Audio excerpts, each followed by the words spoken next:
but I also care about them more than I do Scarlett Johansson or Mahershala Ali's character, which is very strange because they're the highest paid actors in the movie. So Carson, I'm assuming you heard the news that Neil Druckmann, the creator and one of the original writers and creators of The Last of Us, will not be returning to be involved, from what it sounds like, whatsoever in The Last of Us Season 3. Now, I know there were a lot of people who were upset about the changes that were made anyway from the video game, or just the general direction with Season 2. I know we both talked about every single episode weekly, and we're both pretty glowing on it overall. I'm curious if you have any thoughts on if this will be any significant change or what have you, because again, it's not like they're rewriting the script from scratch. So Neil Yeah, Druckmann's already no, done his part. look, sure, Neil Druckmann has already done his part, but there's a lot of influence that he had on the show, whether it was the occasional shot that got shot, he brought that to life, or the ideas from the game that he brought to life were his ideas. The whole scene with Ellie and Joel in the spaceship in the flashback episode. That's pretty much all written under his dialogue, his way, shot pretty much his way. All the best things that came out of season 2 were things that he had pretty much added, or were things that were already from the game that he brought back just to be in like a live action form. Again, there are problems with season 2. I'm not saying there's not. My biggest thing is that you set out on this adventure. You get hired by HBO to tell the story that you helped bring to life in the first place. And now you are basically giving a massive FU to your viewers by up and leaving before the project's even over. And this is actually bad for HBO because in my mind, it shows how little faith the creator of the property has in its own product, especially carrying forward. I've been very vocal about how I feel like season 3 is definitely going to be better than season 2 in a lot of ways, and we're following Abby's story, which is that's not what I should be saying, but I believe that. Clearly, the creator of the show doesn't think that, or doesn't believe. It just doesn't believe in his own property enough to actually keep going, and it shows a really negative side that I don't think anybody was expecting to see, nor that I even really wanted to see. So it's just I mean, unfortunate. personally, I really disagree. I like very strongly disagree with you on that. I mean, I don't know if he made a statement or anything. He probably did. In fact, while I speak, I'm gonna be looking for that. But I don't think that this has anything to do with Neil Druckmann's like actual like thoughts and feelings on the property itself and how they're going to be portraying it. I think it's just he wants to make video games. He wants to make video games because that's what he does. He's leaving to work on his next video game. That's what he's leaving for. He's done with TV and he wants to make a video game. I'm reading the article now. Yeah, he's just leaving to focus on that. Blah, blah, blah, blah. I'm trying to see if there's anything that's in here about like if he made a statement about having anything about like his faith in the project. I'm not seeing anything. Sure. Right. But again, I think Well, genuinely, yeah. obviously it's going to have an effect. I think that's a fact. I don't think him leaving though is because he doesn't have faith in the property. I think he's leaving because he wants to do what he started out to do, which was make video games, because again, that's why he's leaving. And again, as I said earlier, the story's already written. Neil Druckmann technically does not, in fact, being involved, a creator of a video game, this involved with the creation of the property's TV series or whatever, is pretty unprecedented. I mean, even the creators of Fallout weren't, from what I remember, they weren't super involved in the Fallout TV show. No. Same with things like No. Sonic. The Sonic creator wasn't involved in Sonic movies, and those all turned out really good. I don't think it has Sure. anything to do with his faith in it. I think that this could still be an absolute banger. Again, Neil Druckmann could feel that way, and I could be totally wrong, but I don't think that him leaving is guaranteed to be him saying, I have no faith in this. It's just him saying, hey, I tried out the TV thing. It was pretty cool, but I got into this industry to make video games. I'm going to go make video games.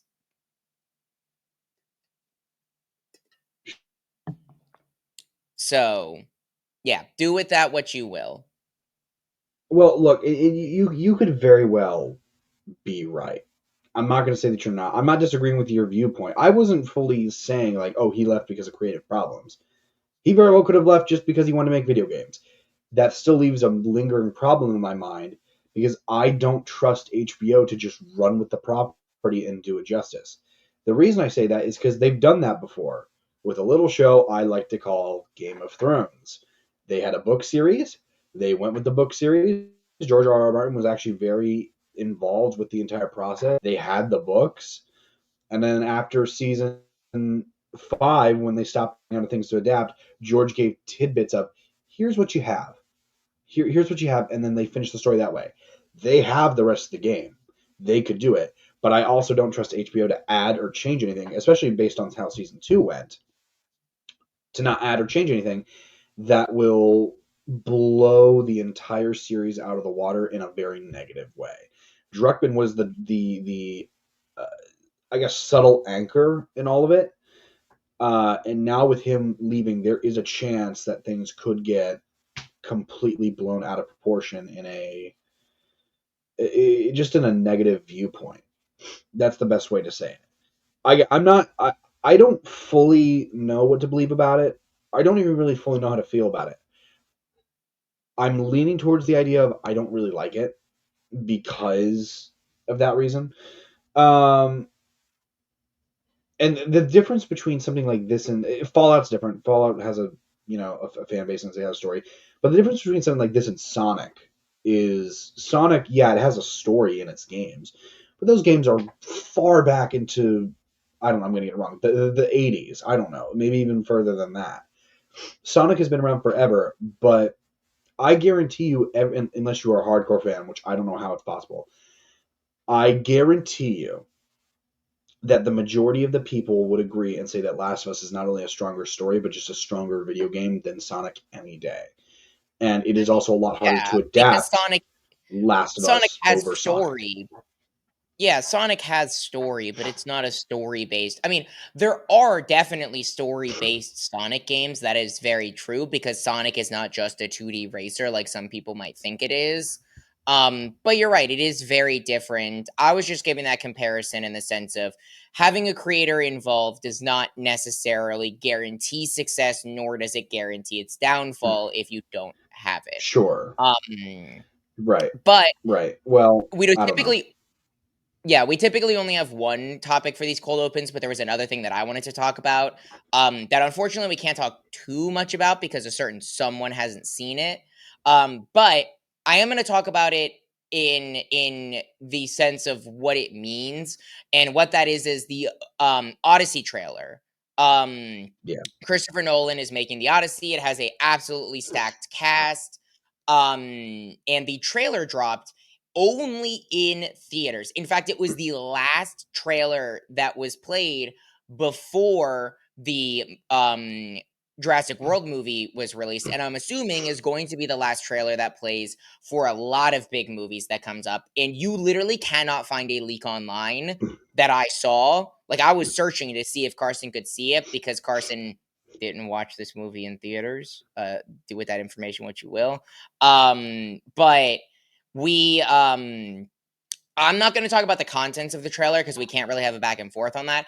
I just wanted to bring it up that I have seen it. It is really cool. One thing that I think is just really dope is that it was only released in theaters. I think the theater is Yeah. unfortunately a very big dying art. I love going to the theaters to see movies. Me and Carson, Yes. that was a big thing that we did when we lived in the same state and went to school together, and even after school loved Yeah. going to the theaters. We had a big group of friends that went. It is such a fun and different experience to watch this on the big screen, surrounded by fellow fans.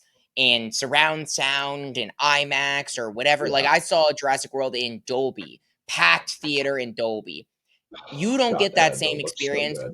watching this at home, and I love that No. Christopher Nolan understands that, and that's why he made sure to only release his trailer in theaters, because I feel like The Odyssey, it's completely filmed in IMAX, is one of those movies that you have to see in theaters in IMAX, because that's just how Christopher Nolan goes. I mean, him and Tom Cruise are very similar in that way. Tom Cruise is one of the biggest proponents of theater that there is, and it is unfortunately, again, a Yeah. dying art because unfortunately it's expensive, and in this economy, it is hard to justify. That's why I am a subscriber to the AMC A list, because I get to go to 4 movies a week, which is more movies than I can see with my time on my hands, every single week for 24 5-ish dollars, which is the price of a single IMAX ticket. And I know Carson has the Regal equivalent, which is a little bit different. It's unlimited Yeah. movies, but only one format.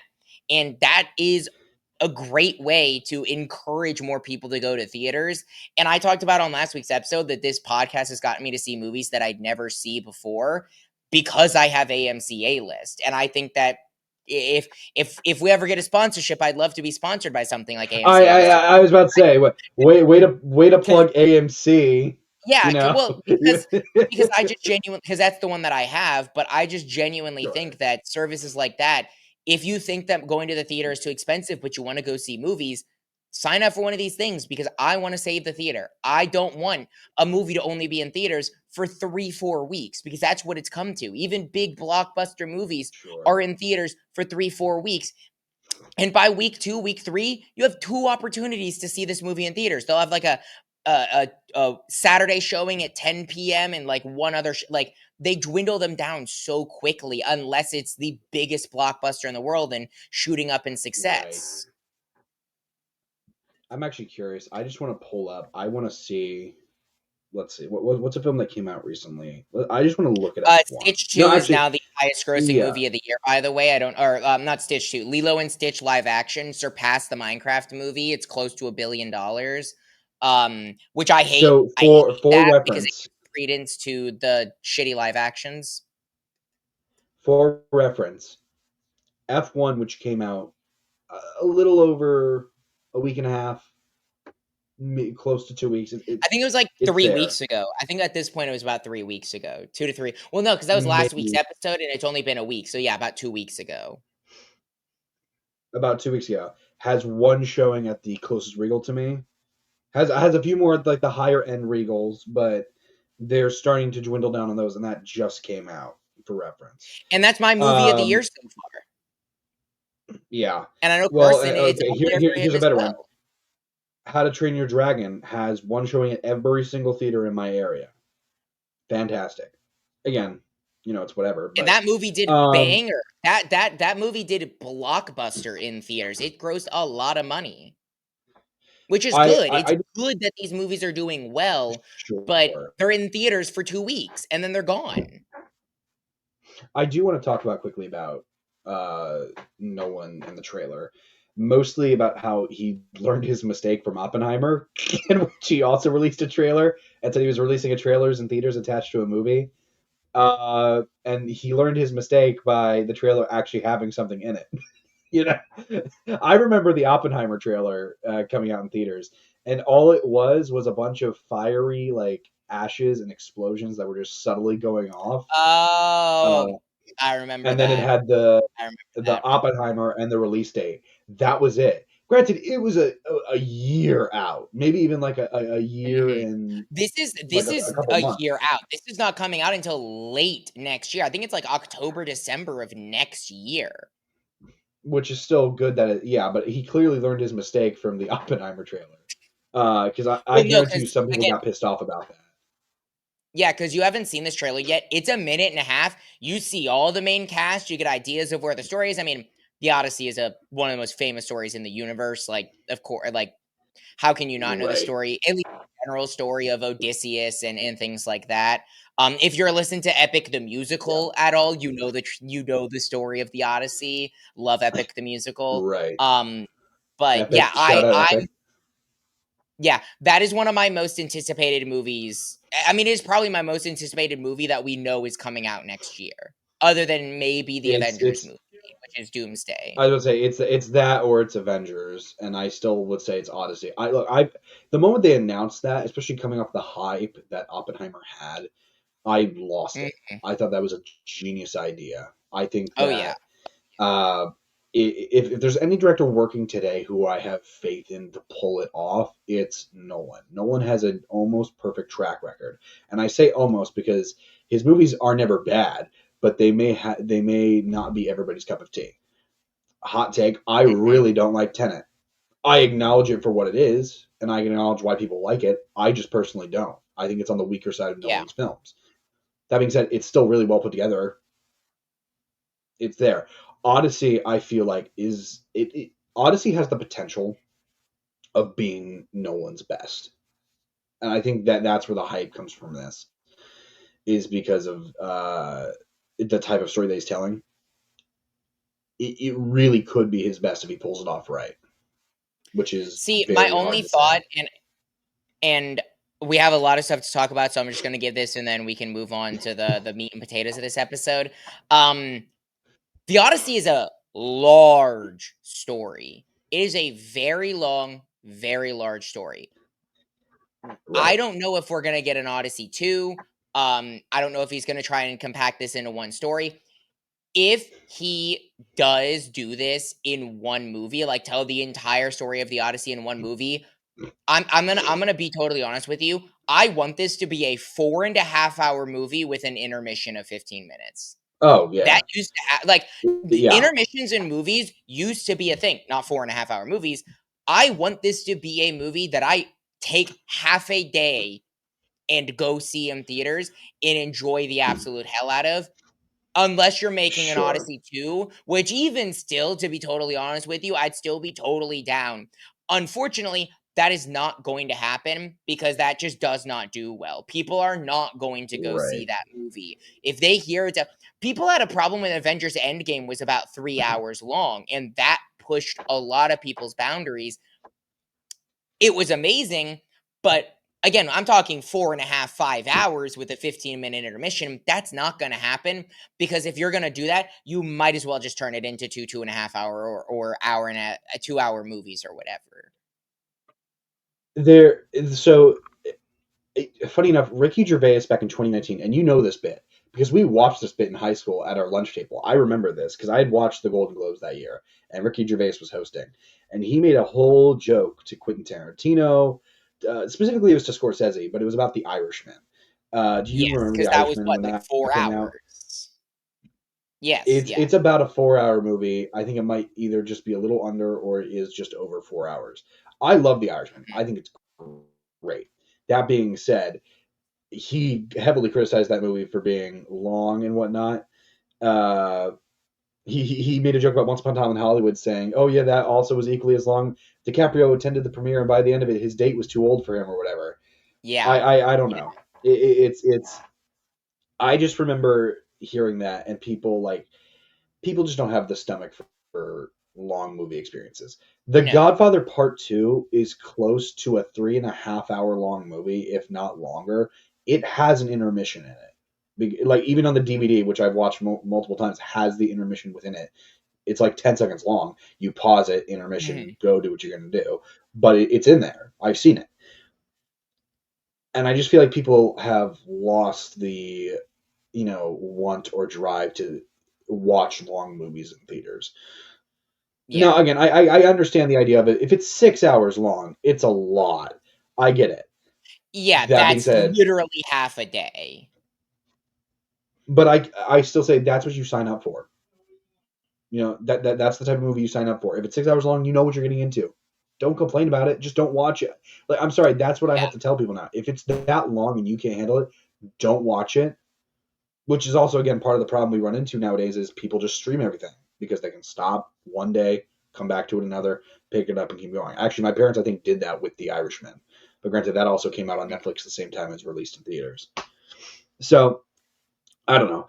Make Odyssey like a 7 hour epic and call it a day. See, the Please only do it. again, the the only reason I say that is because I'd rather just watch it all in one go. I don't wanna have to wait 3 years for a sequel to this because there's Sure. unless they Yeah. cut a significant amount of content out of this, I personally do not see a way that you can fit the entire telling of the Odyssey in a single movie. So, I guess Right. Yeah. that's yet to be No, seen. I hear you. That's yet to be seen. Anyways, you know what is to be seen? This week's episode, because what's up, Nimrods? It's your boys back with episode, I believe, what, 17 of the Nerdy Nimrods podcast, the only place where you can hear your two favorite Nimrods talk all things nerdy. My name is Brandon here, aka Parrotfish, here with my co-host. Carson, aka Juggernaut.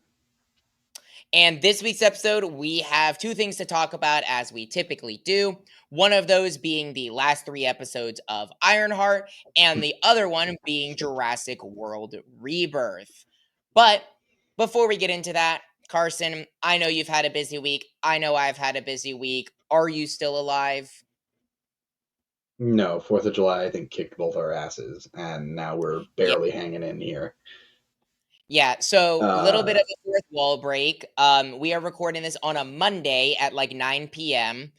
Typically, we would have this posted by yesterday. However, I flew back from Florida yesterday, landed at 9 o'clock in the morning, running on 30 minutes of closing my eyes, not even sleep, closing my eyes, after basically being awake for 48 hours straight.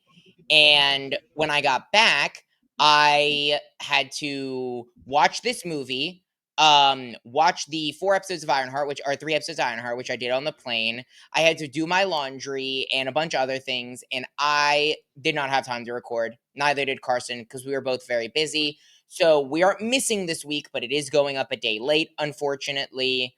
Um, yeah, I am still very tired. I literally before I recorded this, I recorded 3 shorts and I have 7 more shorts to record to go up before I go to sleep tonight because I missed I missed 4 of last week's shorts because I was on vacation and Carson was also busy.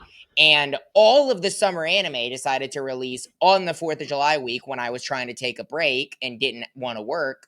So yeah, I have to do all of that before going to bed tonight, and I still haven't eaten dinner. So let's just get right into this. That's why I said this.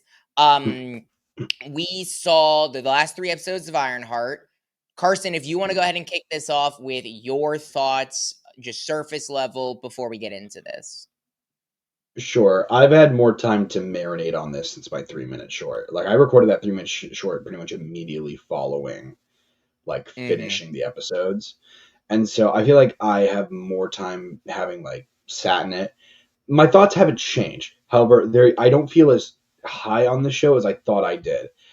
I enjoyed this show about the same, definitely more, but it's like somewhere in between like Agatha All Along and WandaVision. Like it doesn't reach the highest highs that I feel like some of the top tier like Moon Knight and WandaVision have. It definitely doesn't reach the height that Loki has. No, absolutely. Uh but it's definitely like a vastly great improvement over something like Agatha All Along. And I didn't hate Agatha All Along. I thoroughly enjoyed that show. This show sits happy in an in between medium of those. And if I put it like on a scale, I say it's must watch Marvel. It's not must watch TV. And what I mean by that is Loki is must watch TV. You watch that show, you are floored by performances and writing and visuals, all of it. It is so well crafted and so well put together. Even on an emotional level, it's really well done. And it makes you excited for what's to come in the future. This show also makes me excited for what is coming into the future, but it lacks the spark that that show had. If you are a Marvel fan and not just like a film fan, you can probably sit down and really enjoy the show and dive into it very deep. Um, if you're, and I know there's fans of Ironheart who have read the comics. It feels like Ironheart. Like if you are a Marvel fan, you like the comics, you're gonna get what you want. You do be eating good, and so I think that I enjoyed my time. I will definitely rewatch it. It's one I really hope to rewatch.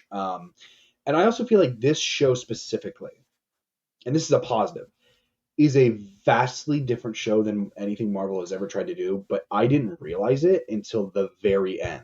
And I wasn't exactly spoon fed this, but I was listening to another person talk about it after I had already thought about it, and I kind of had a thought like this seems different. What's different about it? And then he had described it so perfectly.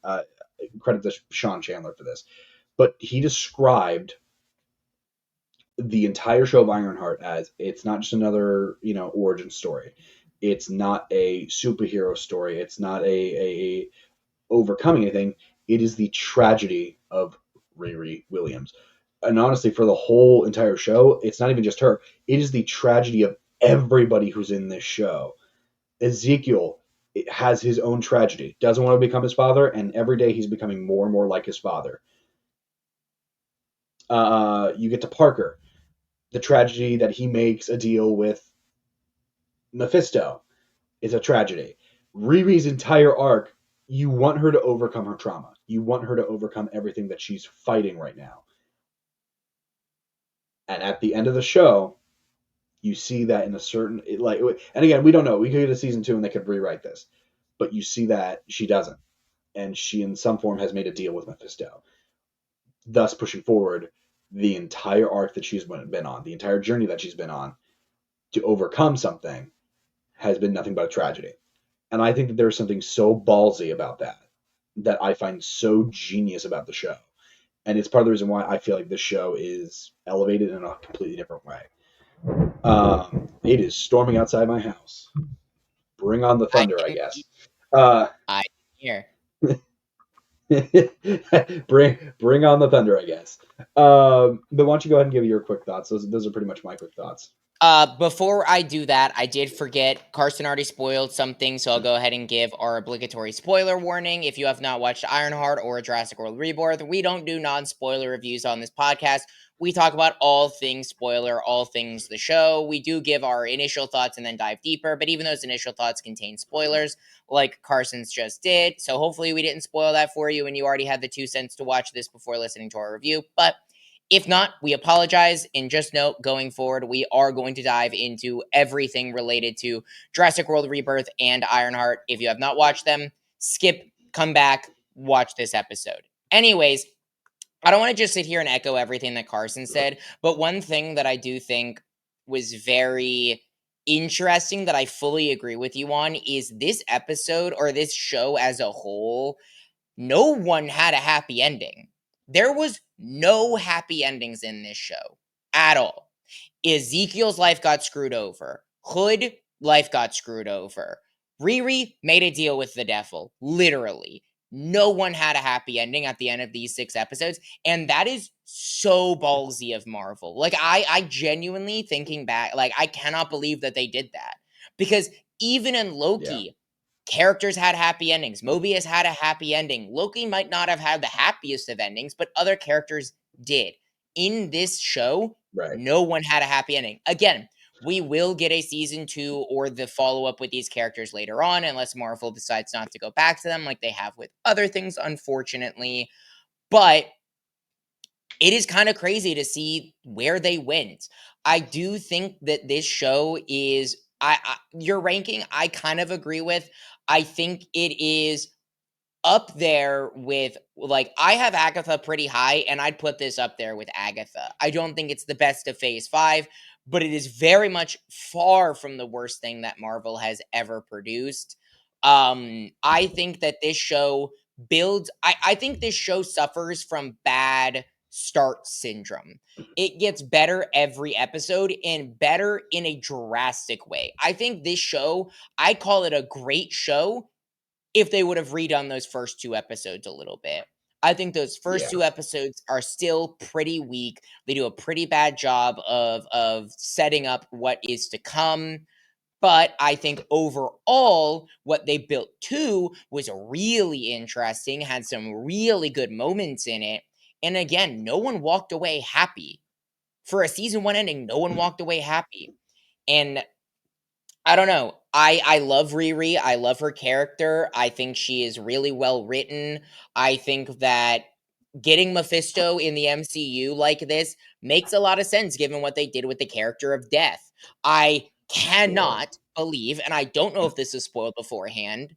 I knew Mephisto was spoiled beforehand, but they kind of announced it themselves. It was basically confirmed. It's Borat. Borat himself is Yeah. Mephisto. That was insane. That was absolutely insane to me because the way that he Yeah. plays Mephisto was utter perfection. I love his portrayal of Mephisto. It being Borat himself was like I kind of like double taked. It was kind of crazy. But yeah, Yeah. that's kind of my initial thoughts on things, and we can kind of go deeper, especially on things like Mephisto. Carson, Yeah. where do you start? I know we haven't been doing the Let's episode to let's episode, so I'll just kick it to you.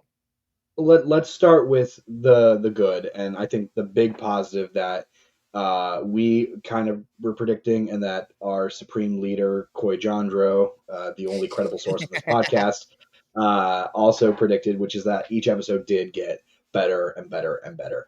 Uh, Almost to a point to where you really want to forget that those first two episodes even happened Yeah, because the show is vastly better in the end than it was in the start.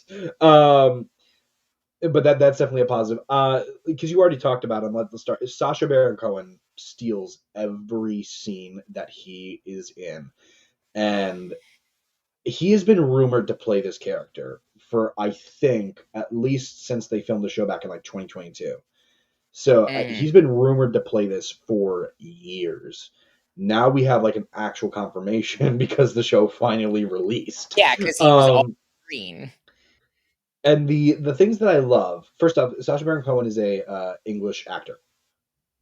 Mhm. Um, he has an American accent, and every now and again, depending on who he's talking to, who he's charming, you can see like a hint of British come through, or he might be talking to somebody in a very different dialect, or this or that, different mannerisms, different things. He's wearing different outfits to suit different people based on Yes. how they are, and I love that.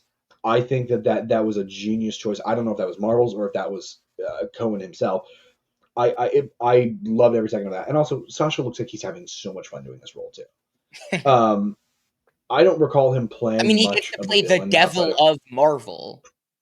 How could you not? right, right, right. Um, well, and again, that one line of Dormammu is not worthy enough to wash my Oh, that asshole or was so whatever. funny. However he says it, he says it so cooler. It's funny, Yep. but even that was done in such a very uh, unique and very specific way that I'm like, that's genius. They did that right. I also like being completely honest, and it's funny because Eric Voss finally got his wish. Mephisto's in the MCU. It's really funny.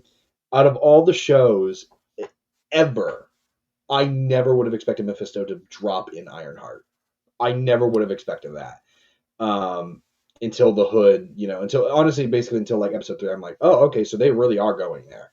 Uh, okay, they really are going there. Parker did not get his powers from here; he got it from Mephisto, which is obviously a big change up in the comics.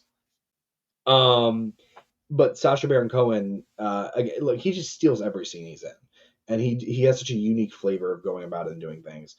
Um, the biggest thing I want to talk about is Dominique Thorne. Amazing, incredible, standout performance. I love her in this role. I cannot wait to see her again. Bring her back, please. She is so good, and she delivers such a very raw and powerful performance. But just like last week, anytime she's on screen or anytime Ezekiel's on screen, perfect. Most of those scenes are perfect. And anytime they're in a scene together, it is an emotional roller coaster. I feel emotions hitting in those scenes. Same thing between Riri and Natalie. Anytime they're on screen together, it's great. I actually felt something when Riri had the moment with the quote unquote barf technology, or that's what Tony calls it, with her and her stepdad, which I thought was great. We all kind of knew that at some point they were going to do something with that because they talked about the stepdad way too much. You knew that they were going to bring him back in some way. I just thought they used him perfectly to really move and push the story along. Um, and so yeah, those are like really two stand-up performances, two excellent positives I have. Um, I think one of my biggest positives, and it goes kind of hand in hand with what you just talked about with bringing the dad back with the hologram technology and the kind of like flashback sequence of them dancing in the garage. The movie is at it, or the, not movie, sorry, the show is at its strongest with its characters and getting deep yeah, into the dynamic between the characters. Here's the thing: Williams might be a good person at heart, but ultimately is pretty selfish and doesn't always yeah, do the actions of a good person. In fact, a lot right, of the times, like blackmailing Ezekiel and at the end of the episode, bringing back Natalie and things of that nature. I mean, getting into crime to begin with. She does it for selfish reasons. And flashback yeah, to last week where we talked about that whole line of, oh, you're doing a disservice to Tony's legacy. Tony's legacy is very glowed up from who he was as a person pre Iron Man. You have to remember, Tony yeah, was a playboy. He slept around. He did not care about people. This is a different yeah, telling of in a very similar way of a not great person doing not great things, eventually, presumably, becoming the hero that they will be known to be with Ironheart, with right, Iron Man. And I think that comparison is a very, very strong one. I mean, you even have all of the callbacks with Iron Man with characters like Ezekiel Stane being the main villain of Ironheart and being Iron Man's main villain. I mean, that right there is literally a one-to-one comparison to the two characters. The way that Riri builds yeah, or technically second main suit, or I guess third main, because you have Wakanda, you have the one from MIT, and then you have this one off of not a box of scraps, but a garage of scraps, essentially. I built this in a cave with a right, box of scraps. She built this in a garage with a car. And it is, you're having subtle differences to a very similar story, but adding, in my opinion, a very interesting and more compelling twist to it with the family dynamic and the anxiety that Riri feels as she is doing all of these bad things. She is very self-aware that she's doing bad and selfish things, and it feels very anxious. She doesn't feel good about it, but she continues to right. do them anyways. It's funny. Last week I used the I think I used it in our F1 review, but I used the comparison of watching a man refuse to change, like Tony in The Sopranos. Mhm. Riri is the exact same way. Watching this person refuse to change, watching this person struggle to overcome or whatever, you know, it's why the ending is the way that it is. You realize Yeah. she's never going to change. She's never going to overcome this trauma. If anything, she feeds into it like she is. If all is to be believed, she fed into Mephisto's lies and deception, and is basically bound to Mephisto now. Is a soul that's bound to go to hell, just like Parker's is. And I think that it's very unique and interesting. And just again, just from a creative perspective, I got to give props and credit where credit's due. It was fantastic. And you And already I had love, talked a little bit about uh, Ezekiel, yeah. but he was great here. They wrote his character very very well, Oh, yeah. and Oh, yeah. Absolute they standout. they did a very cool thing with him. Again, it's right under your nose. The series starts with and gives you all these things, and it's not until the end that you see the full picture. He literally says, "I don't want to become my father," and it's like Chekhov's gun. You know, at some point he's going to become more and more like his father. It's just a matter of when and how. I didn't expect him to become his father like that. I expected him to be a villainous presence. I didn't know he was going to be like that. Yeah. I really like, one of my favorite parts is he never forgives Riri. And in my opinion, No, he doesn't have to. he was he was trying to be a good person. Yes, he broke into some places and stole some technology, so whatever. But ultimately, he was Sure. a very nice, caring, loving, and trusting person who was Right. very screwed up, had his entire life taken away from him. So yeah, he's not gonna forgive Riri. He made Riri promise, and Riri promised to leave him out of this, to not get him involved. He gets involved out of the kindness of his heart because he thinks he's helping her, just to get bit in the butt and screwed over and put in jail.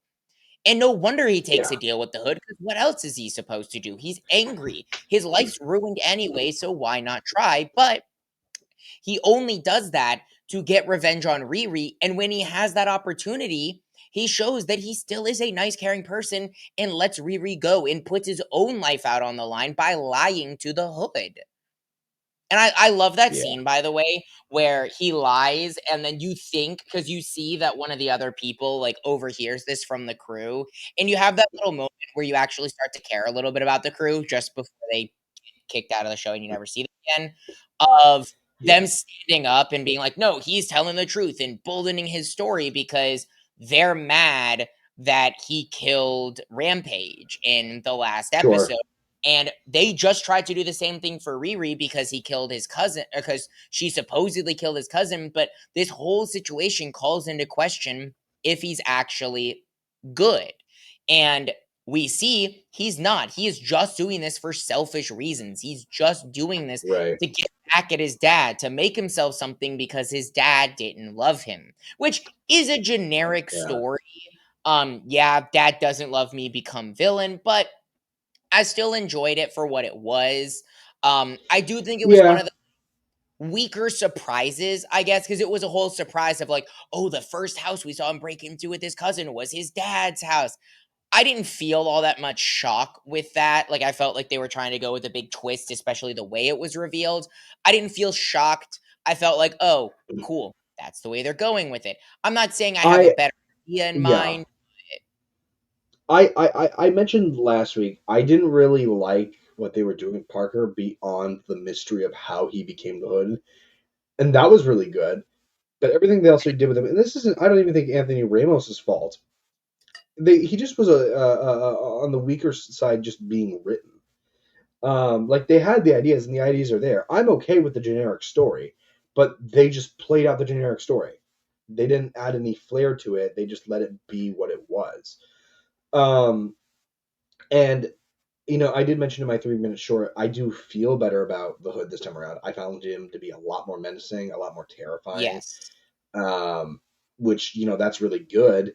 But again, Parker just as a character, like I do want him to come back. I think that he was good enough where I'm like I could be sold on another project with him in it. I don't necessarily know if it's something I want right away, as much as I want something like Ironheart or even an Ezekiel Stain related project. Um, Mhm. which I think I heard rumors somewhere about Vision Quest having Ezekiel Stain come in there. I think that's like a new thing, but That'd be an interesting I don't know place how to that. see him again. It'd be Um, very. It's but yeah, it's an interesting place to put Star Lord, but apparently there's photos and set leaks of that, so you never know. interesting. That'll be an interesting show. But yeah, again, I think Ezekiel, one of the very strong portions of this show. I think the again, I harkening back to it, and I'm gonna let you talk on this. I'm not gonna cut this out of the podcast. I need to go turn my oven off because I have something slow cooking in there. Um, But I think that, the family dynamic really shined when they had the whole building of the suit together moment. I loved that because, again, it does Yeah, show that Riri at her core is a good person doing bad things, and unfortunately sure. continues to do bad things, but is still loved, is still cared for, and I guess it leads extra questions as to why she made the decision she did to bring back Natalie at the end of the episode. That I Yeah. like, I don't know. Um. Yeah. Go. Keep your headset on so you can hear me, but Yeah, go deal with keep your talking on oven. it. I thought the way they brought the family back in this episode in just a unique way, building the suit, all of it, it added a character and heart that, again, like I said last week, the weakest part of this show was the main driving plot, which was the stuff with the crew. The crew's in it, and they have a whole section, and we'll get to that in a minute. But everything they did with the family I mentioned last week was darn near perfect. I loved the mom. I liked the quotations, air quotes, boyfriend. I liked a lot of what they were doing. I liked a lot of what they were beginning to seep through and show. And again, it just kept building and building and building to eventually we got to the point where we are now. And it came to a very emotionally satisfying moment. An emotionally satisfying build, I guess, is the best way to say it. So I don't really have much to say on it other than that. They did that portion of the show absolutely correct. Switching gears because I already brought them up. I'm Well, going to let talk a me bit let me about it. before we switch Okay, go gears, ahead, please, because I didn't please get to go, talk about please. this much. There was one thing that I loved about this whole dynamic, and it has to do with the love interest character. I With Xavier, yeah, love how he had a problem with Natalie. I loved that because Riri and her mom are very accepting of this and kind of Riri has an adapting period to it, but she grows attached to Natalie over time after getting used to her being around and realizing that she needs that type of thing in her life. Her brother doesn't, though, or the love interest doesn't, Natalie's brother. And I think it makes total sense because imagine if your sibling or even other family member died, and now you have to see a basically hollow version of them that's created from someone else's memories walking around. That's yeah, pretty terrifying and is going to be very, very hard to accept. It calls into question everything that's going on with AI right now and just general artificial intelligence, which is something that, I mean, I studied and got my degree in college. I have a lot of knowledge on this area. And that type of thing, as we get close and closer to real artificial intelligence, to general intelligence, um is a question that we have to ask ourselves is, would we be okay with having that in our lives? And I love that this show sure, asked that. I understand that we don't have a lot of time to deep dive into that, which is why we didn't go too much deeper into it. I just have to appreciate the yeah, show for asking that question and showing that no, not everyone is just going to accept this at face value. And it, again, yeah, why would he? It's not his sister. And he even says that this is not my sister. Get rid of her. And Natalie is butthurt about it, which is terrifying. The fact that Natalie is butthurt about it shows that she has feelings and calls into again a question of, is it moral to deactivate her? Because now she's becoming her own intelligent being. And again, I think that the show asking those questions is one of the things that I attach to so much, having so much interest in this field of study. um because yeah, sure. it's an important conversation to have, and I'm glad the show started to ask those questions and didn't just accept it as it being okay, but showed why it might not be. Yeah, yeah. No, I agree with everything you just said. Actually, I actually wish I would have put it better like that.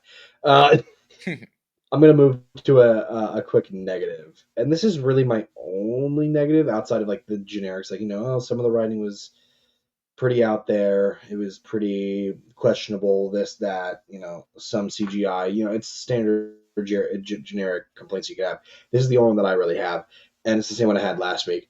The crew, such an afterthought. Again, the only Yeah. character I can remember is Slug, and maybe is the only character. And I don't even think Slug was even really written that well either. I just find Slug memorable because I thought Slug was funny. Um, the crew always were so poorly written, and they always seemed like an afterthought. Therefore, it made total sense to me. It was no surprise that their exit from the show was a complete afterthought and very rushed. And it actually bogged down a lot of Ezekiel for me at a certain point because I really wanted to focus on Ezekiel, but I couldn't stand the fact that the crew was there because I didn't care about what they were doing at all. And I it feeds back into Ezekiel's story. I like the idea that he's becoming his father.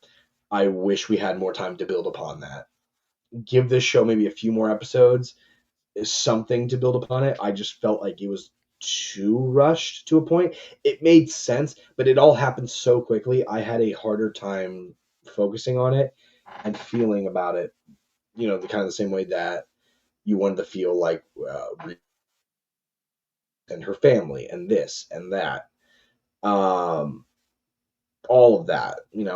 Um, so that's like my biggest gripe. And Yeah, I I really think don't have I any. was definitely I was definitely more endeared to the crew this episode than I was previously, but ultimately the only reason why I felt any endearment towards them whatsoever was because of two moments. It was because they stood up and for Riri and had heart for Rampage, and because when they got kicked out of the crew, they had the fun comment calling out the Hood, being like, "Hey, what happened to family? Like, what happened to that whole speech you gave about, oh, we mean so much to you. You're so happy that we're together, that we're a family." Sure. And and Right. I did enjoy those moments because it gave the characters a little bit more depth, as in they actually existed as people and not just tools to move the plot forward. Other than that, I fully agree with you. I think they were a total afterthought. I think the fight with them in the White Castle definitely bogged down the episode, because why could Riri beat two trained fighters and a bomb expert and an expert hacker by herself, mostly before getting her suit? I think that was a weaker part of the show. Yeah. Um, but I don't want to dwell on the negatives anymore. Overall, I think it was a good show. I'm going to say one last thing and then we will move on to the next topic. We are not going to talk on this all that much, but I am very, and me and Carson talked about this before the episode. I wasn't even sure if I'd bring it up. I am extraordinarily disappointed and frustrated by the insane, unbearable amount of hate that this show is getting for Yeah. no reason. Now, I have Yeah. my suspicions as the reason, and I'm not going to get into those for obvious reasons, but I think that this show is a the hate for this show is a product of two areas. One that I won't speak on, that you can probably guess, and the other, which is just the general hatred towards Marvel right now. And Yeah. I reason why I'm bringing this up, and I wasn't sure if I was going to. In fact, I wasn't going to, is because Coy just did his ranking of his Phase 5 favorite movies and TV and just products in general. And he was listing off everything that came out. A lot of it was really good. We had Guardians 3, Loki season 2, we had Thunderbolts, we had Deadpool and Wolverine. We had good, really good, some top echelon with Loki season 2 stuff dropping in the phase 5 of Marvel. And Right. people are so quick to hate nowadays. It is so unbelievable to me. One of the reasons Sure. that I want to talk about things is because I want to talk about what I love. There's a reason why we focus mostly on positive things, and there's a reason why I'm not going to go out and force myself to watch and review a movie that I hate, because I don't see a point in it. If you don't want to watch this show, don't watch this show. But don't objectively say that this is the worst thing Marvel's ever made, or say that we are crazy for loving this because we both are pretty high on this, just because you hate the politicized nature of the show, or because you hate the Marvel idea in general without even giving this a chance. I think that's ridiculous. I think people need to get the hate out of their hearts, go into everything with a heart open, and just, it is a miracle that anything gets made in the first place because of the amount of money, Sure. time, and talent that it takes to make things. I'm not saying that because you need to love everything. I am saying that because you need to understand that whether this was made for money or not, people put time into this. And talking about it in the way that the internet is talking about this right now is just so disappointing to me. That's It's all I it. wanted to say on this. I'll let you get your piece in, but I don't want to get too much into this just because of how frustrated I am with this. No, I get you, and I'll finish that thought, and then I'll get finish my other thoughts so we can move on to Jurassic. But there are only I'm frustrated by it because, truthfully, there are only two MCU projects, which I can actively say that was a complete waste of time, a complete piece of shit. Maybe one redeeming factor about it, or two, and it could be in a performance or a specific character. There are only two films that I will give you a pass if you completely hate, because I hate them so much. One of them being Black Widow. I despise that Yeah, movie. the Not, obvious and one. it's just because it came out at a very wrong time. They should have done it before Endgame if they were ever going to do it. It all sucked. The only redeeming things were Red Guardian and Yelena. That was it. The second Yep. movie is Quantumania, a waste of a potential. It was way too out there. It was way too wacky. The acting was all over the place. I completely understand if you hate that movie, but Kang was really good. Kang was really, See, really good. I only dislike Quantumania not retrospectively. I didn't love it in theaters. The reason why I agree with you that it is a waste of time is only because of the sheer amount of wasted potential with villains like MODOK and Kang that they had, Yes, and the concept of the quantum realm. So yeah, yes. No, and that's what I'm saying. Like, those are the only ones but like, and I'm not saying all the films are perfect. By no means is Captain America 4 yeah, a perfect movie. It's not a bad movie though either. Like, it is not yeah, absurdly bad. There's a lot to love in that movie, and there's a lot of mystery and fun to be had in that movie. Eternals. My God, the visuals in Eternals, the character work in Eternals. Just because it's not the most action-packed thing doesn't mean that it is a bad Marvel property. I love yeah. Eternals. It is actually in my top 10. I know that that is like a that That's is one like of the a hottest takes that has ever been said in human history, but I don't that disagree is with you. that, and I might be overstepping. It might not even be top 10. I'd have to actually rank them to find that out. But I love that I movie think so it's much, and I can definitely actually a really good movie, for sure. I can watch that film and go, that's great. And honestly, similar to how I talked about Ironheart earlier, you can separate Marvel films into that was a really good film versus that was a really good Marvel film. You can. It is possible. And I would Mhm, say films like Eternals and Captain America 4, really good Marvel films. If you are a Marvel fan, you're going to enjoy this film. And you also got to remember, mhm. you just got to have fun with some of these films. Not every film is Yeah, like Infinity War, where it's so perfect and so well done. Not every film is like Guardians of the Galaxy, where it's so perfect and so well done, or Winter Soldier, or like some of the really high quality ones. Those, in my opinion, are films that all people must see. yeah, And so that's kind of where I feel like, and this is actually a perfect segue into talking about the ending of Ironheart. People are hating on it too much.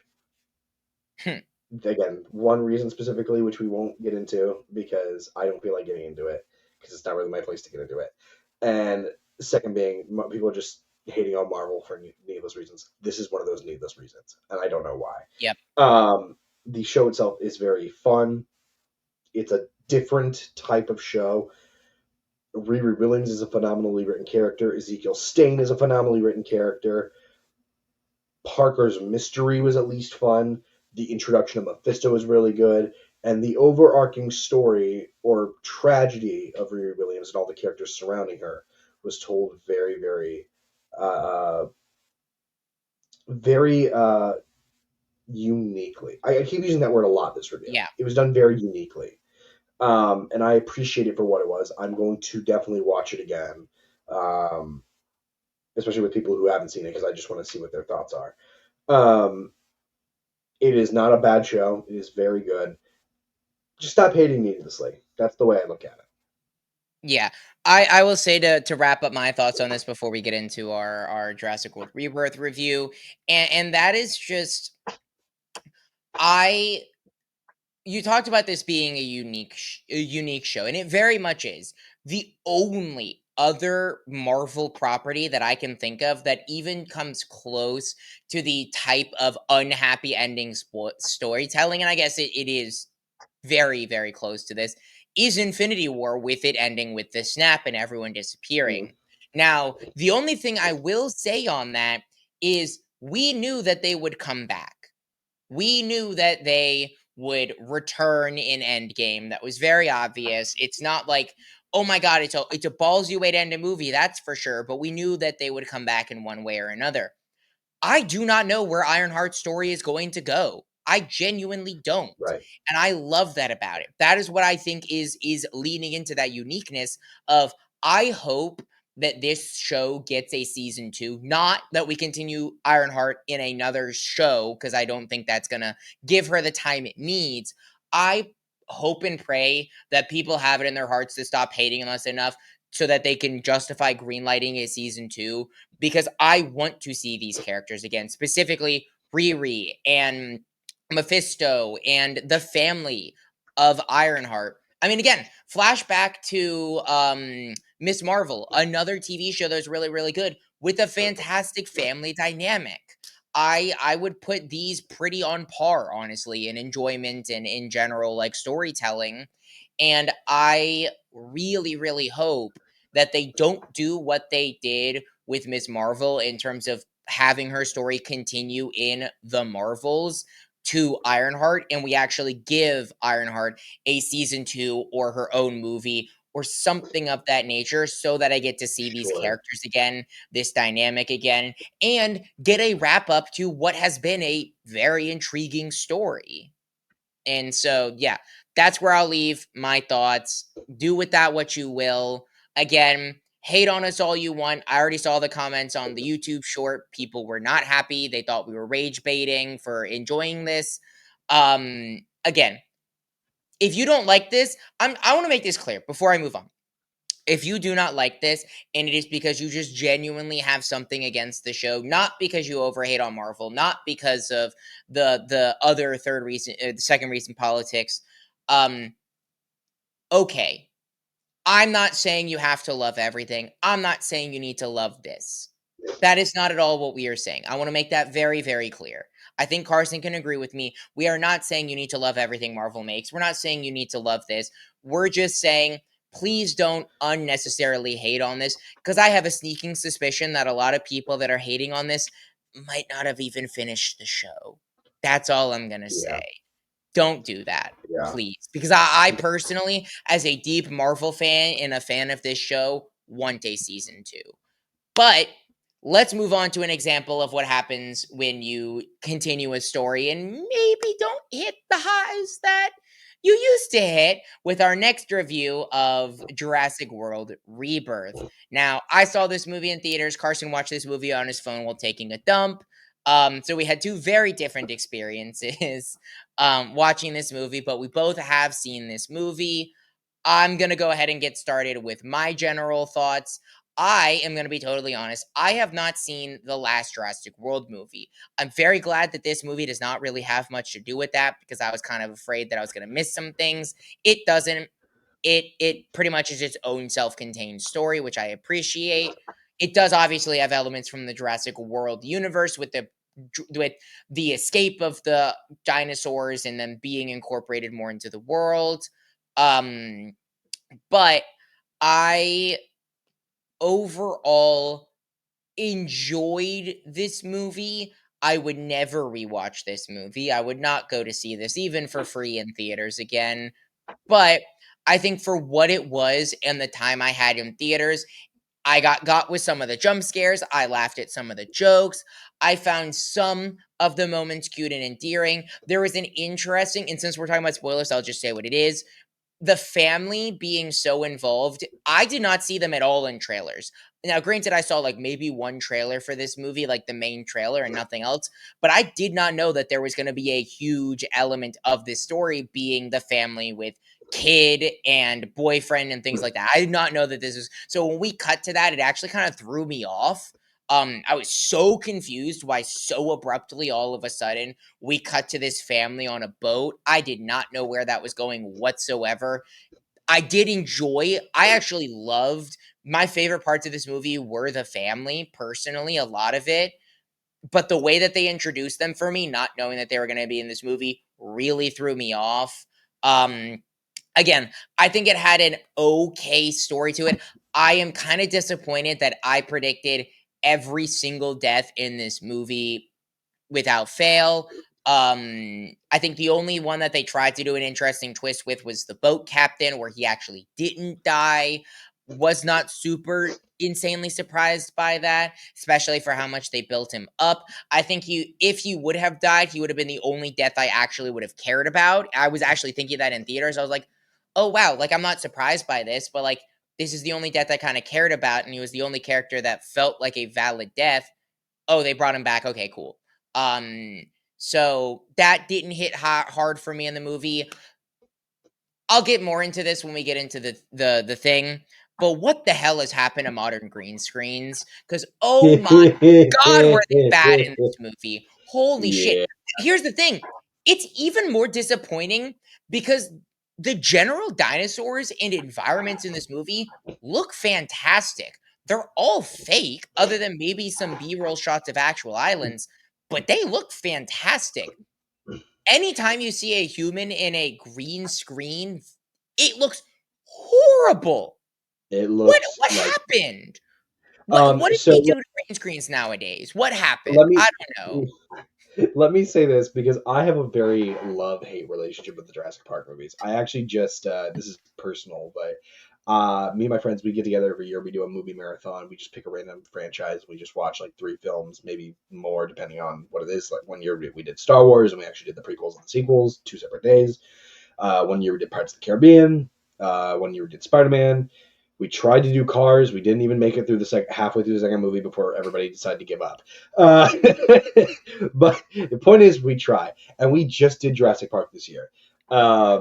And we had to fight for what movies we wanted to watch because I was look, that first Jurassic Park movie is one of the greatest movies I've ever seen. It is a genius start to finish, well put together project. It is really hard to hate on the movie. You can find things that you can nitpick now because it's outdated, like some of the effects from CGI because it just wasn't ready or it couldn't be handled with during that time. Yeah. Um, when Jurassic World came out, which oh my god, that movie came out 10 years ago. When the first Jurassic World came out, I loved that movie. It's not as good as Jurassic Park, but I love that movie, and audiences love Hmm. that movie. It was really, really good.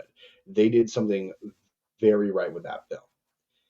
Every film after that in the World franchise, just like every film after the parks, Jurassic Park, just went off the handles.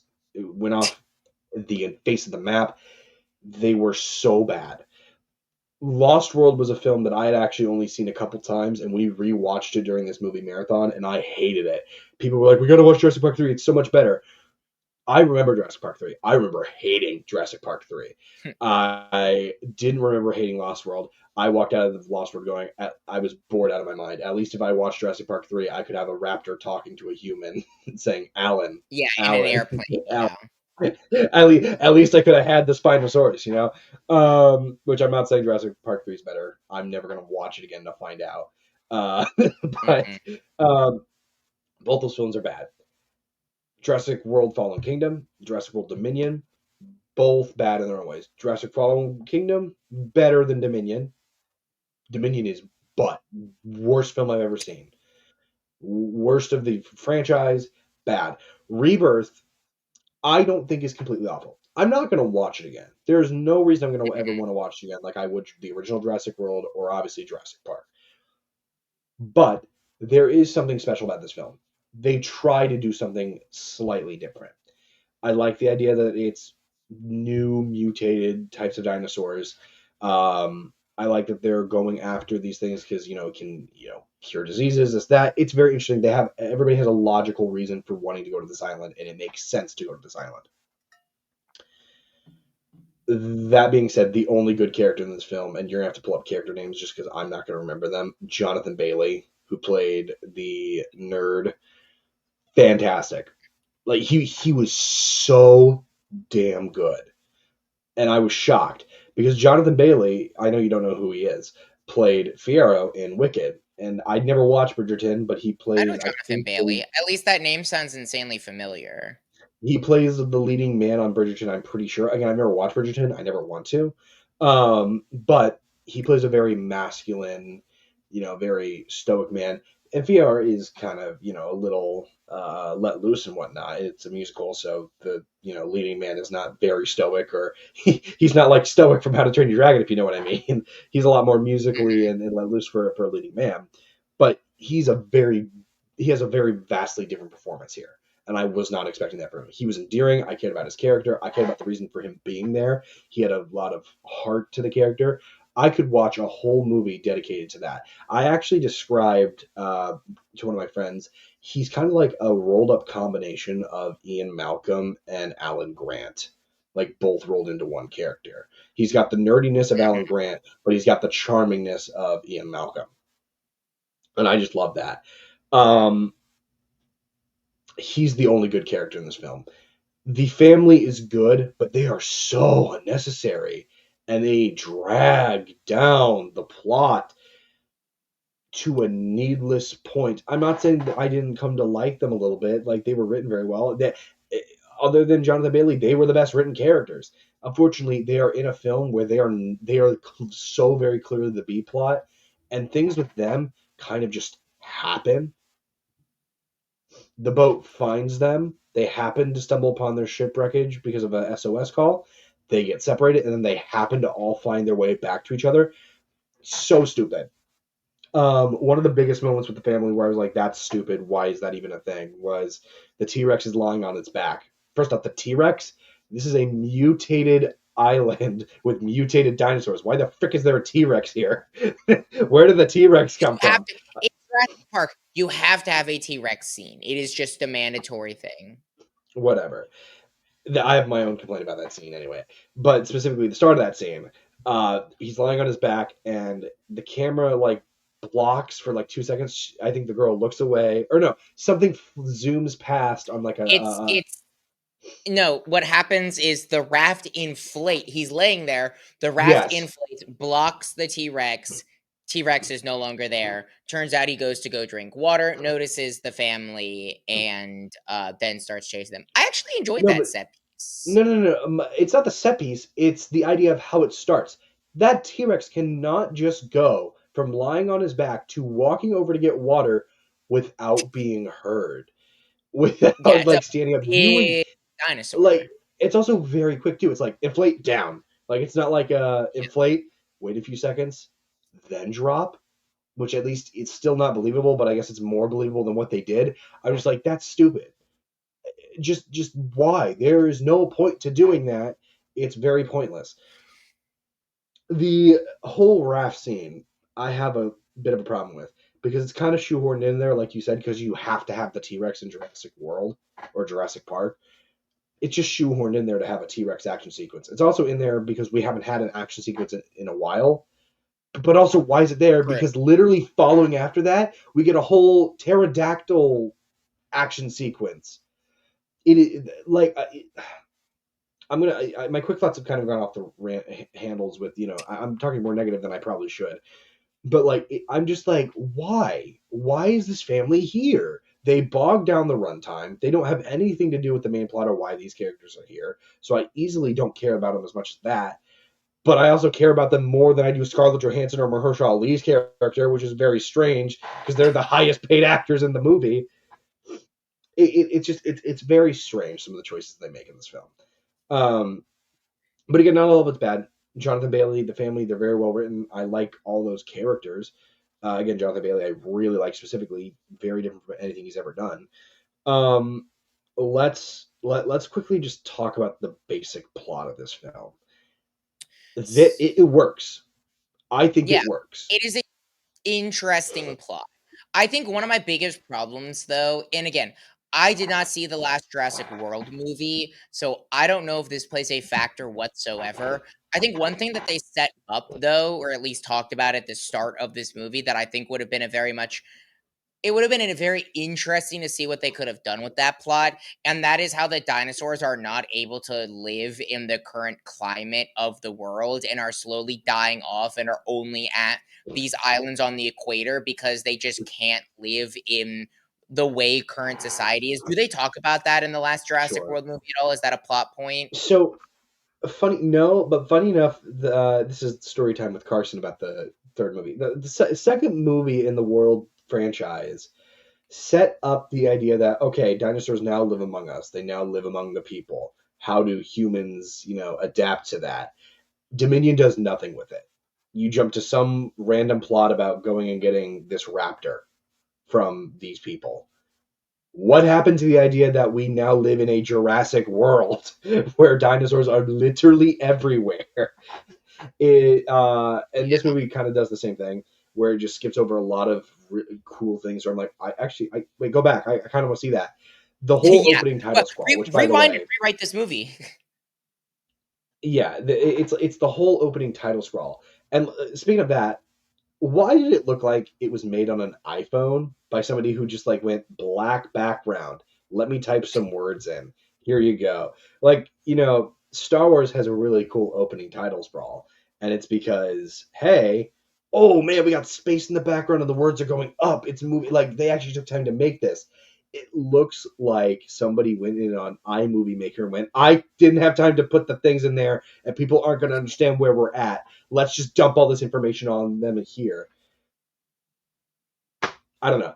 I already was like checked out from the movie from that bit, and that was the start of the I don't movie. even remember that. I'm gonna be totally honest with you. I don't even remember what you're talking about.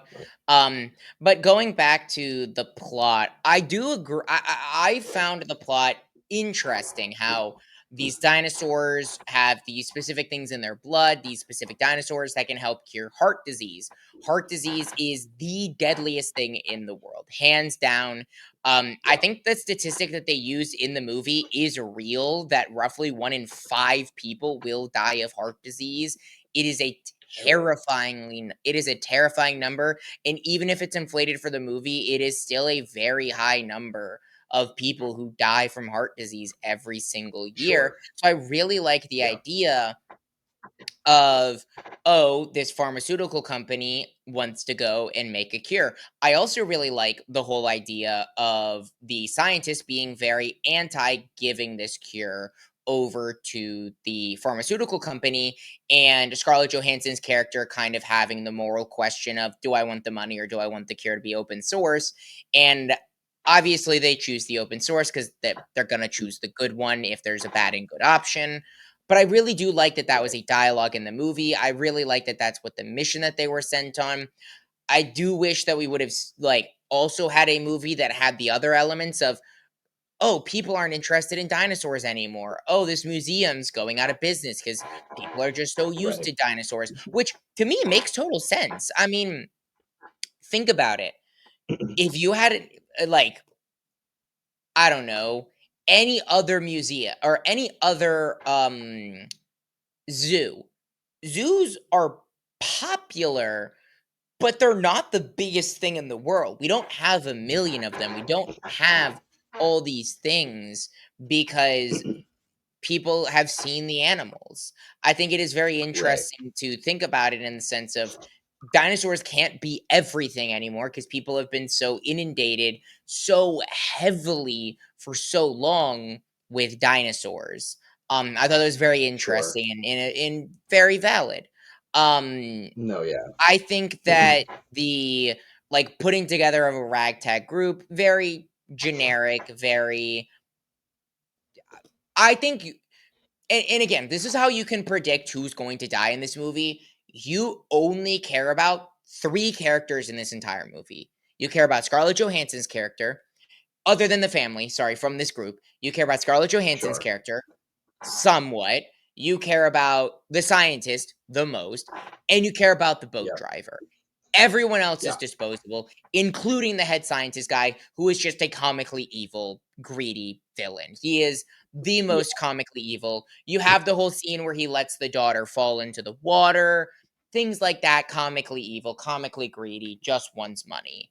You But know instantly going into this mission or going at the start of this movie who it's like a slasher film. You know exactly who's going to die. You know exactly how they're going to use them. And what's really funny is they actually picked. There's one actor specifically. He plays the main villain in Deadpool. I don't know what his character name is. I don't even know if you recognized him because he's got hair. Uh, gonna but it's say, the main. who It's the guy who plays Ajax in Deadpool.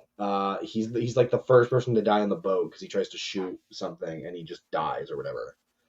I don't know. I can't I'm even remember pulling what up his character's things name because I was. don't remember. But while you Okay, it's not look this that guy up, because he's the dad. it's yeah. Keep Keep looking, talking. you're Keep fine. talking. Here it is. So Uh, Ed Screen. Bobby Atwater was the character name. I don't even remember Bobby Bobby. Atwater's name. I remember. Well, I remember Scarlett Johansson shouting "Bobby," which is the only way I knew these characters' friggin' names. Which is actually a problem I'm going to get into in a second. The fact that when everybody dies, they continue to shout their names. They don't do anything to help. They just continue to shout their own name at them as No, they're actively dying. and they move on. I know this is a thing with all the Jurassic Park movies. They move on so quickly. The Yeah, only one, and again, because it's the only character you get endeared to, the only one that matters is when Duncan, the boat captain, almost dies. That's the yeah, only one that you feel, which is funny because it feels like these people have done these missions before. I think the only other one was Duncan was a little broken up when his people died, but still moved on pretty quickly. I think the best example of that is instantly. when I can't remember his character name either, and I'm not even gonna look it up. But the one guy who only spoke French and spoke like 5 words the entire movie, who got eaten by the pterodactyl, bro, Yeah, his death was just whoop, I gone. forgot he was in the He got movie. swallowed by the I forgot he was in the pterodactyl, movie until he and you died. forgot about it. Yeah. But I mostly say like these are nameless characters. The guy Bobby, who whatever his name is, Ed Screen, or I think is what you said his actor's name was, is in Game of Thrones. He plays a character who gets replaced by somebody else later on who does a better job of the role. Plays Bobby the exact same way he played that role. He also plays Bobby the exact same way he played Ajax in Deadpool. He plays the exact same character. And what's funny is Mm. they wasted a ton of money on this actor who I'm not saying he probably made tons of money from it, but they wasted their money on it only for him to die in seconds. He may have had 15 lines and he was done. He had about as much screen time as it would have taken me to go take a pee and come back. Like that's how much screen time he had. And Yeah. I used to like okay, shouting the names of everybody and moving on too quickly. What were they thinking? It's funny is because ScarJo was the first person to shout "Bobby, Bobby, no!" and the way she delivered it was the exact same way she Oh yeah. delivered her "no" from Black Widow, like that very big meme scene where it's like "no." I'm like, it's the exact same way she did it. Yeah. Did she not learn anything from that movie? Like, what happened Oh here? yeah. And so I felt I kind that of got when tired of watching. I that. was like, "Scarlett Johansson, what are you doing here? Scarlett, come on. What's funny is I've seen you act your butt off before. I know you can act, and right. I know they're paying you pretty well for this movie Yeah. because it's a Jurassic World movie and it's Universal. What was Yeah. that?" Yeah, what happened there? It's funny because I literally just read a thing today about how she just now has become the highest grossing actor of all time.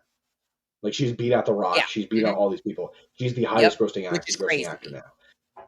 Yeah, and delivering a performance like that. And she's not all bad. The scene with Mahershala Ali and ScarJo is really good. I just don't care about their characters like the way that I think they probably want me to. Yeah. It's fine. Okay, that's great. Again, I don't care about them the same way I do the family or Jonathan Bailey, and they don't even give as much development to Jonathan Bailey or the family. Their dynamics as a character or as a group of characters work so well that you don't need a massive backstory. You feel I don't know what his name is. What's Jonathan Bailey's character's name again? Jonathan Bailey's character. We're pulling it up. Henry. Dr. Henry. Henry Loomis. Loomis, that's what it was. Yeah, I thought I would remember that. Henry Loomis is a famous last name in slasher films, by the way. Henry, just as a character, you feel the excitement for he wants to do good. He wants to go to this island because Mhm. he does like dinosaurs, but he wants to go because he wants to get this cure for people because he cares about the people. He is the reason that you know there's a reason that he wants to be there, and you care about that. You don't really feel like ScarJo or Mahershala Ali have a reason for being there other than money, which I guess you can. That's fine. That could be the case. Mhm. The whole point of Lost World, even though I don't like Jurassic Park Lost World, the whole point Ian Malcolm's like whole group goes on this place is because of money. But like I don't feel anything for them because they're there for money. They have no purpose behind it at all. Um, Again, some of the dialogue also is just written very poorly. Um, there's some really well written moments, but the majority of the movie is very poorly written, and it's hard to watch the movie because of that. I will give it this though: the action scenes are really really fun, even though the green screen can Yeah. be very bad at times. The action scenes are very very fun. And if you're a I Jurassic think that Park fan, it's got great horror, like fantastic. It goes mhm. right back to its horror roots that it hasn't had in years. I think another thing that's really funny, and this is the last I don't wanna say the last negative thing I'll say about it, but, I'll try to shift over to some of the because again, I did not hate this movie. I thought it was an enjoyable enough movie. Yeah, But yeah, one of the last, like, kinda I guess not necessarily negative, but I guess interesting turns that they had with this movie was one of the big things for the advertising was the big mutated with Demogorgon, yeah. not Demogorgon, but like big mutated beast being the main villain. You want to talk about that one guy with the guns having no screen time in this movie? That guy who died in the beginning of this movie and this dinosaur are in the running for least screen time in the entire movie. Yeah, Because he was in the scene with Duncan, the beginning of the movie where he see him for a flash, and that's it. That's the yeah. only things that you see of him. And I don't know. I didn't hate that choice necessarily because at that point I was like, okay, cool. He looks ugly. He's terrifying. They've already played with the whole mutated dinosaur thing quite a bit. I do wish they would have played with it more. I do wish like the pterodactyl was just a pterodactyl. Give me a little more pizzazz there. The T-Rex I was mean, just a T-Rex. so, Could have given me a little more yeah. pizzazz there. But seeing the I can't even remember what type of dinosaur they were, but the dinosaurs that were in the water helping out the big dinosaur, that was Those are interesting. Spinosauruses. Don't no, those Yeah. were Spinosauruses. Those weren't even mutated dinosaurs. Those were Spinosauruses. That was Oh, one of the things I was so going did to they complain just about. not Because have mutated dinosaurs in this movie they did. They had other the than massive that alien one? dinosaur, and the pterodactyls were technically mutated. They just had jaw. No, were they? I don't No, actually because know. they so I guess okay, so then I guess that is kind of a complaint in general is they set up this island to be a mutated dinosaur island. And we got one kind of interesting mutated dinosaur that had 30 seconds of screen time total in this movie. Wasted potential. Um I would have really liked to see more with that. But Yeah, shifting the to Bronchiosaurus looking things. Yeah, yeah, shifting to a little bit more positive. yeah, I really did enjoy the set pieces in this movie. I thought, first of all, the movie looked really good other than the green screens, and I thought it had interesting set pieces. I know Carson didn't enjoy the T Rex thing. I agree that the setup was a little weird. I really liked watching them go through the river. I was at the edge of my seat. I found that really yes, engaging. I loved the yes, scene with the helicopter. I guess the mutated dinosaur was in that scene as well, so I guess that counts as another one. I love the scene of them going through that whole like city thing. I thought that was really interesting. One of my yeah, favorite moments in this movie is when the boyfriend goes to take a piss and he's peeing off the log, and in the background while he is still facing you but stops peeing, a pterodactyl comes in and just annihilates some raptors that you think might kill the boyfriend. yeah. I love that scene. I thought that scene was genuinely funny. It got a good laugh out of the audience. I Um, agree. I really, really liked having the scene with the scientist and the really big dinosaurs with those long tails. I thought that was really, really endearing. It gave some more character to the honestly the only character with a bunch of character. Um, Yeah, I really liked, the pterodactyl scene was interesting, having them dangling off the wall. I wasn't the best of the set pieces, but I enjoyed it, for what it was. I again, I personally really liked the family in this movie. I think the thing that is a yeah, negative about that is they had 2 plots stapled together, with yeah. the hunting for the vaccine and the family. I think if you would have separated those and had 2 movies with that, it would honestly, it's funny. Well, this reminds me a lot of when we talked about Karate Kid Legends, a movie that we talked about way long ago on the podcast, in the sense of two scripts that were honestly pretty good stapled together to make something that was worse than the sum of its parts. Um, Yes. and I think that's just the biggest fault of it. But like, I really liked the boyfriend character. I thought it was a really funny comedic relief addition to the movie. I thought him redeeming himself was a really cool, like, I thought that was interesting. I loved the dad character. I loved the little sister character being endeared to that little dinosaur. That little dinosaur, by the way, not believable at all. Because how the fuck did that thing move around so much and find them at I know. any How did it moment? survive? During the raft scene, that was my one question: was how did the thing survive if it was in the backpack and the child is like actively drowning in the river herself? Yeah, no, it wasn't in the backpack. It was on the shoreline. I'm pretty sure. It was. But still, yeah, because remember, she lets it go. She doesn't want it to follow them on the raft, so she lets it go, and we don't see the baby dinosaur again until the city scene. Yeah, Um, no, you're right.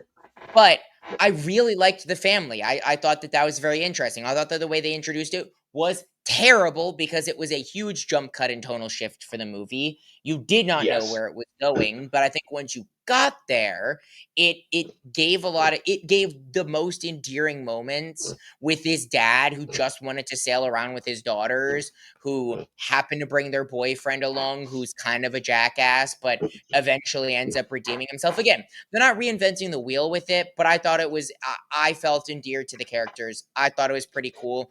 I just felt like it was Yeah. un I don't want to call it unnecessary. I'm gonna call it stapled on. Yeah, It was a good I'll give you script. that. I feel like you had a pitch I'll give you that. meeting where people pitched two ideas that they're like, we could do something with that. But then the studio was like, well, you're only getting one movie. And so what they did was they took a stapler, took this dude's script and this dude's script and went, chink, and then moved on. Or it's like they were in a pitch meeting and said, "Okay, we have an idea. Great, I like that. Okay, we also have another idea. If you don't like that idea, great, I like it. Wait, which idea do you like more? Yes, do both. Do it. Go. Money. Yeah. Jurassic Yes. World. Do Jurassic." Um, you know, I couldn't have said that any better myself. I mean, I might call it unnecessary. I don't get mad at people who wouldn't call it unnecessary, but I'm gonna call it unnecessary. They just weren't needed in the film, and it's disappointing because they were some of the best parts of the film. Mhm. And look, I'm running out of positives. The score was really good, even though it wasn't John Williams. Was pretty well done, even though it wasn't John Williams. The bits Yeah. that were John Williams' original score was really, really good, obviously. But like, I don't Yeah. I know. love the way that they used it. I think the best, and I don't know. I'm kind of summing up my thoughts here when I say this. If you have more to talk about, we can. But like, mediocre at best. Definitely, it's not like it's a hard. It's a really high bar to pass the first Jurassic World movie and obviously Jurassic Park, but it's definitely third best in the franchise. It's not going to be hard to pass that though if they make an actually good film. And I actually had hope for this film purely because of the cast they had and the idea they had for it.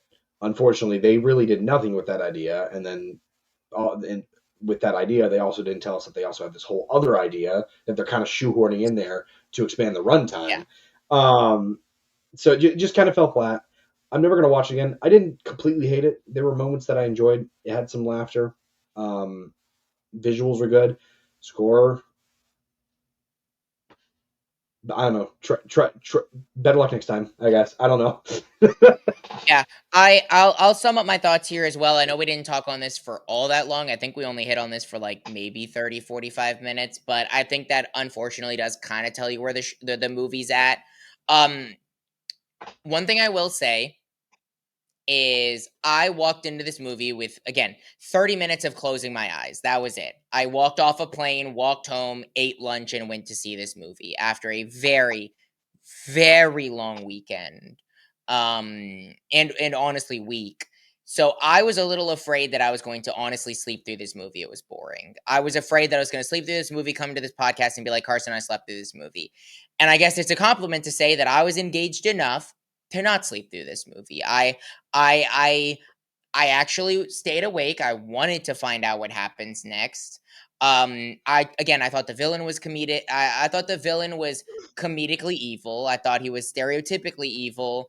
I thought that the family was endearing. I thought it had some really good action set pieces.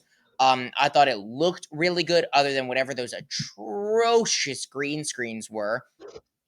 I thought the acting was good. I thought Scarlett Johansson definitely phoned in some of her performance, to be honest. But I think like the scientist character again, he was the best part. He was the best character in this movie, other than maybe the dad. I loved the dad in this movie. I thought he actually was a good character who very much showed care for his family. And again, they had the whole thing of like, why are you out here? It's like, brother, I had no intention of coming to this island. I was dragged here. He was basically kidnapped. Like they went to go save him and then he got kidnapped. And I loved that portion of the movie. I just wish they would have made it into two movies or picked one and stuck with it. Yeah. Yeah, honestly, other than that, I would say if you're a Jurassic Park fan, go see this movie in theaters maybe. I wouldn't say you have to rush out to go see it. I Yeah. wouldn't say it is a must watch, but if you enjoy the style of a Jurassic World or Jurassic Park movie, it's not gonna be the worst way to spend, what, 2 hours? No, Um, yeah, if it's got the feels of a Jurassic Park film. It's got the horror aspects that were from the yeah. original Park film. It's got the action of a Jurassic movie. It's got the fun action sequences of a Jurassic movie. But beyond that, I mean, Yeah, but ultimately, if you already were not the biggest on Jurassic World or Jurassic Park,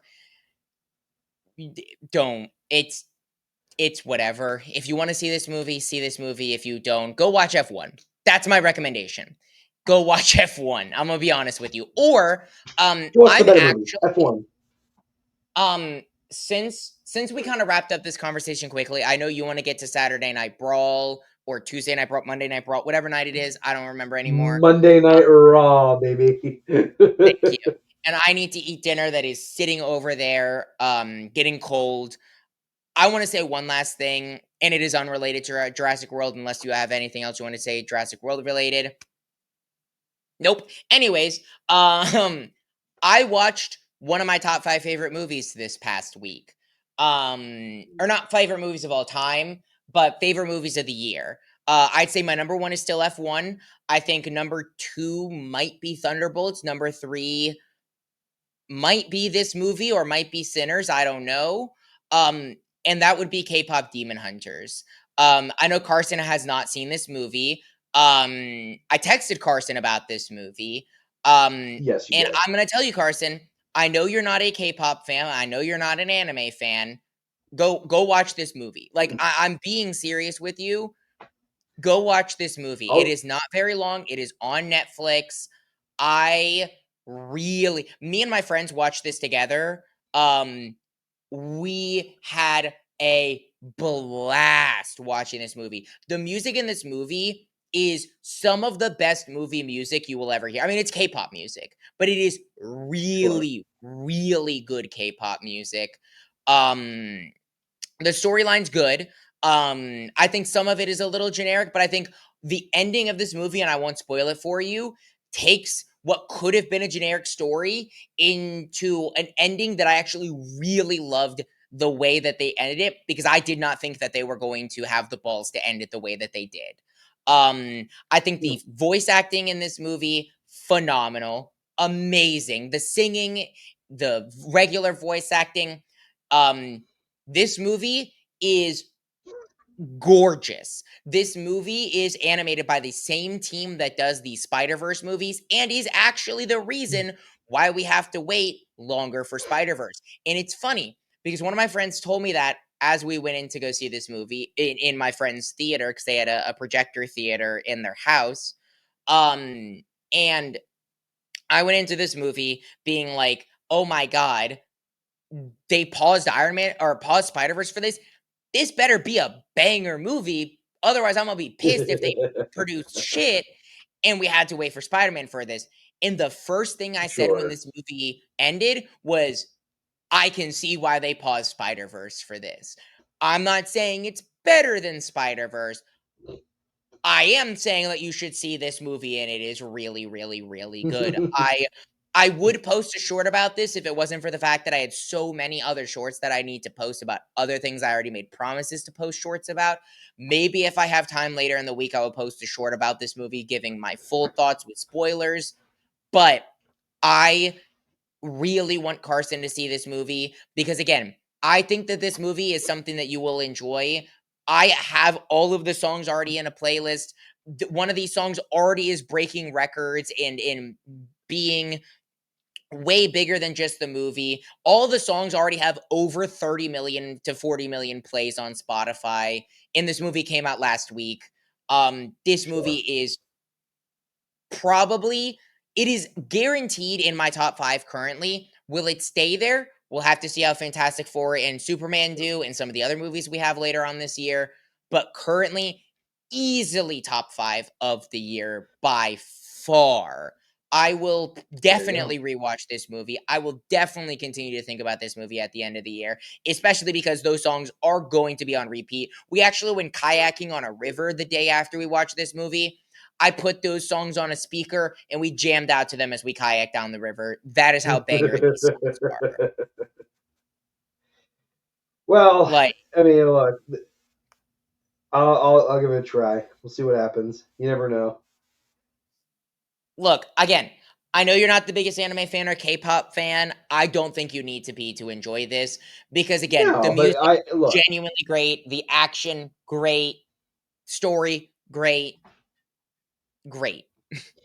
I enjoy Attack on Titan, so I'll give it a try. And it sounds like it's a lot better than Jurassic World, so I need something Oh better. yeah, no, this was Yeah, by far the best thing I watched this week. Now, granted, I haven't finished all the summer anime because I have to do that and film the shorts after this, while I eat dinner. sure. But I genuinely believe this is going to be in my, if not top 5, I could see this again. If Fantastic Four and Superman are as good as I hope they are, it could easily fall out of my top 5.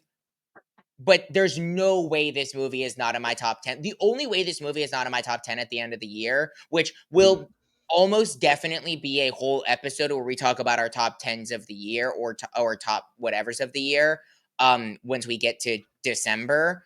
Um if this is not in my top 10, we had one of the best years in movies ever because I think this movie is a really good. I think this is an all-time movie for what it is.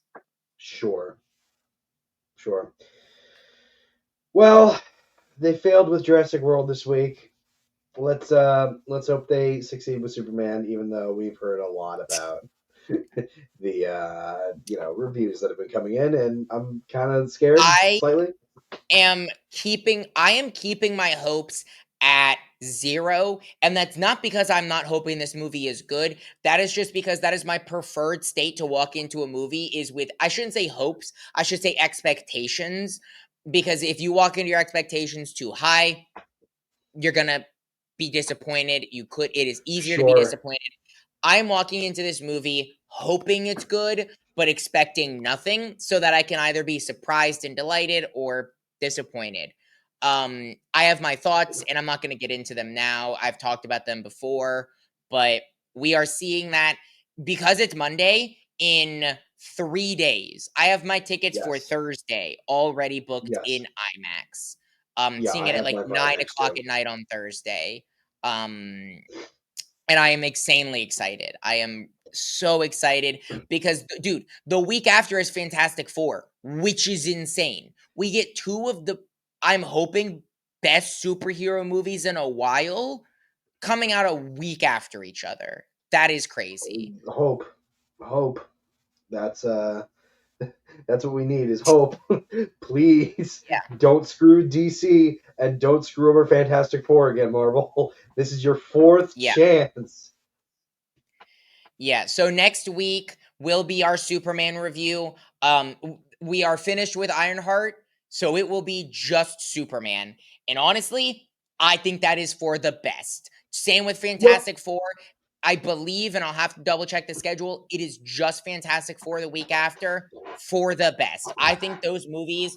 whether they are good or bad, are going to be movies that we can ramble on for hours and probably will Yes. continue to talk on. Again, whether they are good or bad for a while. Because Fantastic Four means a lot to a lot of people because we've never gotten a great Fantastic Four movie. And if this is bad, we're going to talk about that forever because we got another bad Fantastic Four movie and that franchise is cursed. And if it's good, we're going to talk about it forever because we finally got a good Fantastic Four movie. And not necessarily same with Superman because we have had good Superman movies before, but this is really the first step into the new DC extended universe, the DCU. And this will be the first taste as to if James Gunn can still have the heat with DC movies. Because yes, we had Right. Creature Commandos, but not a lot of people watched that. And it was a very different animated TV show. This is our first Yes. introduction into James Gunn's DCU in the movie sense. And if this Yeah. movie is not good, it will shine the worst light on not just if Fantastic Four and Superman, if either one of those are bad, superhero movies are going to be pretty cooked, to be honest with you. Because these are Yeah. probably the two most anticipated superhero movies in a long time. If they cannot pull these off, it is a very, very, very dour light for the superhero I franchise. And told that just you comes from two people who talked about how much they enjoyed Ironheart. I told you yesterday, and again, this is just because of how people are going. If or the world is going really. If Superman specifically, if that film fails, that is the not the start. Like you could probably track it back a bit further, but in my mind, that is the start. The first like hit for the final nail in the coffin. The last hit would be Secret Wars. If they fail that, done. Like they're not going to make another superhero movie as good, or people are just going to hop off the train there. It's just how it is. Yeah, I'm very hopeful for both of those movies. I'm going in with no expectations, but honestly a lot of hopes. But yeah, you will hear us talk about those on the next two episodes of the podcast. Carson, you have anything you want to say before we end this out? My arm hurts. Fair enough. Well, we're gonna go ahead and end this out. Thank you so much for listening. Thank you so much for watching. We have been the Nerdy Nimrods. You can find us on all streaming platforms: YouTube, Spotify, Apple Music. This podcast goes up typically every Sunday around noon. This week it is a day late. Sometimes we are late because of recording schedules. It happens, but we really enjoy doing this, so we try to get it out as best as we can. You can also find us on all social media platforms: TikTok, X, Blue Sky, Instagram again, where we post our short form reviews. We talk about the movies that we talk about in TV shows. I also give a lot of anime reviews. Carson does some retrospectives. We do some challenges, all things like that. Give us a follow, give us a like. Let us know your thoughts in the comments on Jurassic World and Ironheart. And yeah, I hope everyone has an amazing day. And as always, stay nerdy.